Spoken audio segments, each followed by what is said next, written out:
எனக்கு இது வேணும் அது வேணும் அது வேணும் இது வேணும்னு ஓடிக்கிட்டே இருக்கீங்களே தவிர செத்து போயிருவீங்க ஒரு நாள்.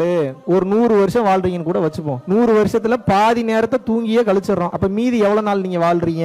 100 வருஷத்துல 50 வருஷத்தை குறைச்சிருங்க. இப்ப எத்தனை வருஷம் வாழ போறீங்க?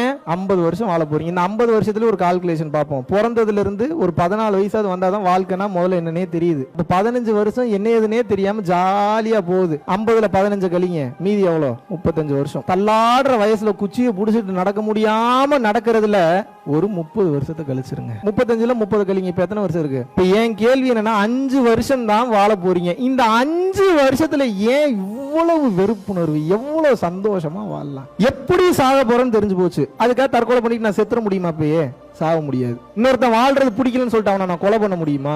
முடியாது. அப்ப நான் என்ன பண்ணணும்? ஜாலியா சந்தோஷமா ஹாப்பியா இந்த வாழ்க்கையை வாழ்ந்துட்டு அடுத்த பிறவி இதே மாதிரி மறுபடியும் வீணா போயிடக்கூடாதுன்ற புத்தி இருந்ததுன்னா அந்த 5 வருஷம் வாழக்கூடிய வாழ்க்கையில இறைவனை இறுக்கமா கெட்டியா புடிச்சுக்கணும். ஏப்ரல் மாதம் 18ஆம் தேதியிலிருந்து மே மாதம் 2ஆம் தேதி வரைக்கும் 15 நாட்கள் பெங்களூர், சென்னை மற்றும் கோயம்புத்தூர் இந்த 3 இடங்கள்ல அடுத்த பெய்டு மீட்டப் அனௌன்ஸ் பண்றோம். விருப்பப்படக்கூடிய நபர்கள் www.paramporulfoundation.in வெப்சைட் போனீங்கன்னா உங்களது பெயரை ரெஜிஸ்டர் பண்ணிக்கலாம். கீழே உள்ள கான்டாக்ட் நம்பருக்கு கான்டாக்ட் பண்ணீங்கனாலும் அவங்க உங்களை கைட் பண்ணுவாங்க.